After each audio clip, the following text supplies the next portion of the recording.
चंद दिन पहले इंजीनियर मोहम्मद अली मिर्ज़ा का एक वीडियो क्लिप सामने आया था जहां पर वो एक पॉडकास्ट में बात कर रहा था। तो बात करते हुए उसने एक कम्युनिटी का नाम लेकर कुछ ऐसे अल्फाज बोले जो अदब के ख़िलाफ़ थे। पहले तो उस कम्युनिटी की जानब से ये जवाब सामने आया कि जो अल्फाज मिर्ज़े ने बोले हैं हमने कभी भी ऐसे अल्फाज इस्तेमाल नहीं किए। फिर तमाम मसालिक उलमा कराम ने भी मिर्ज़े की मजम्मत की और इदारों से मुतालबा किया कि इसके ख़िलाफ़ कानूनी कार्रवाई की जाए।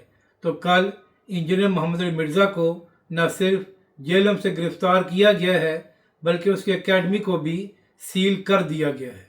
तो अब देखना यह है कि मज़ीद इसके ख़िलाफ़ क्या कानूनी कार्रवाई की जाती है या चंद दिन बाद हमेशा की तरह इसको दोबारा रिहा कर दिया जाएगा।